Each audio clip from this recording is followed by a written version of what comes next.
When you wake up at 3 a.m., what's going through your mind?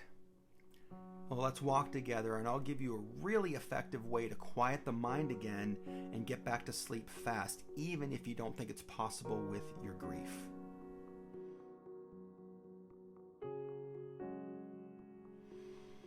Hey friend, welcome back to Grief Questions Answered. I'm Eric, and it's my goal with these videos to share everything I've learned about how to survive, find support in the loneliness of grief, and how to intentionally get back up and live beyond the loss of a loved one. If this grief tip doesn't help you today, I am confident it can and will help you at some point in the future, so be sure to save this video to watch later on. Now, today's question comes from Shannon, who asks, why am I waking up at 3 a.m. all of the time? And Shannon, I can't tell you why grief decides it wants to be processed at that hour. It can be really worrying if it's happening over and over again, but I can tell you is that some of this is actually happening naturally. You see, when I lost my daughter Zoe, my sleep was off for a long time too. And after a long day of grief, I was usually so exhausted that I fell asleep pretty quickly. And inevitably, my sleep was usually interrupted by a few things. Sometimes it would be the dreams and the nightmares that would wake me up. Sometimes it was the phantom pains in my body that I couldn't explain where they came from that woke me up. And sometimes I simply woke up at 3 a.m. and couldn't get back to sleep. That's usually when my mind turned on. And when I talked about this with my therapist, she gave me a really powerful tool that I'll share with you here on this video. You see, when you're grieving, all of that mental energy that you're expending throughout the day trying to process the grief can actually drain you, making you very tired in the evening. And so one of two things will happen. We either can't fall asleep or we fall asleep quickly and we wake up at 3 a.m. or somewhere close to that time. And when that happens, it's like our brain is saying to us, oh, you're awake, here's something to worry about at 3 a.m. in the morning, right? And it's really frustrating. And we usually take the bait and it's off to the races, right? So if you're missing your loved one to begin with, it can be even harder to fall back asleep because they were probably the person that you would want to help navigate through this moment. And that's the person that died. And so when you're also grieving, nothing feels normal and your sleep may be affected by this deep struggle and sadness that you've got. And couple that with the fact that humans sleep in cycles anyway, it can leave you feeling anxious about your lack of sleep that you're getting or that you can't fall asleep for a while. See, waking up in the middle of the night, while mostly normal when you're not grieving, it can make you anxious when it happens over and over again.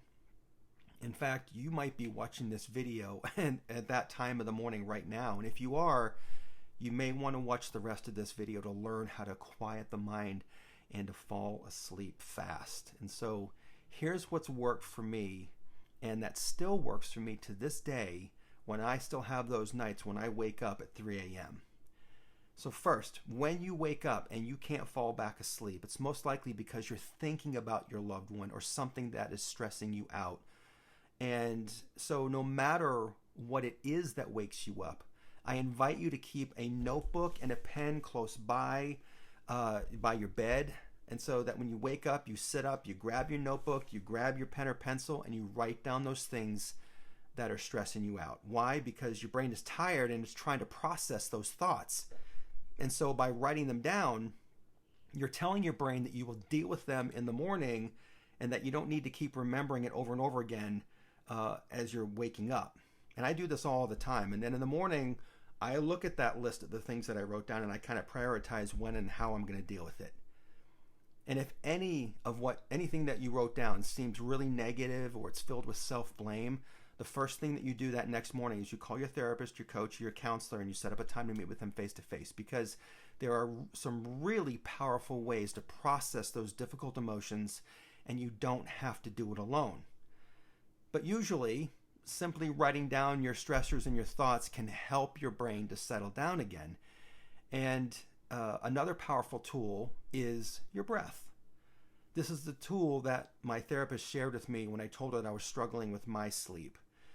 And the goal here is to keep you present and allow your brain to kind of realize that it's okay to rest. And it goes like this. When you're laying in your bed, I'd like you to take a few deep breaths and close your eyes. And with your eyes closed, as you inhale, in your mind, hear yourself say the number 1. And as you exhale, hear yourself say the number 1. And then you inhale, in your mind, hear yourself say 2. And as you exhale, in your mind, hear yourself say 2. And so on until you can get to 10, if you can. Now, I say if you can because most of the time, your mind will try to reintroduce those thoughts into this present space. And if that happens and you lose your count, you got to start over again from 1. And I can tell you that I've only made it to 10 a couple of times because I usually either fall back to sleep or I have to start over again.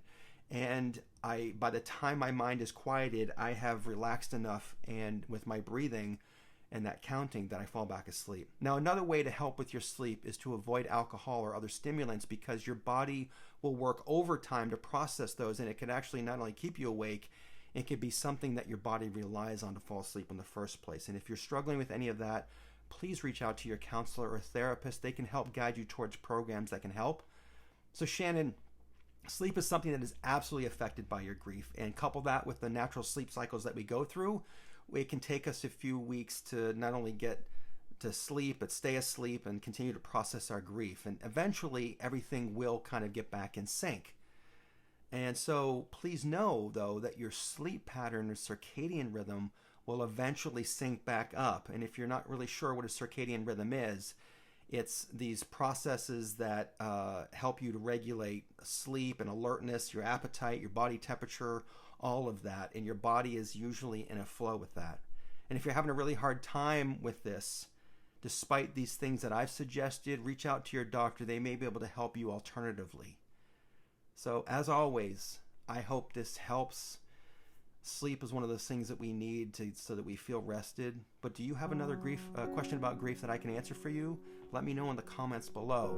And if you haven't done so yet, click that subscribe button down below, as this is the best way to get notified of new videos just like this and to show support for the channel. Let's continue to walk together, and I'll see you in next week's video.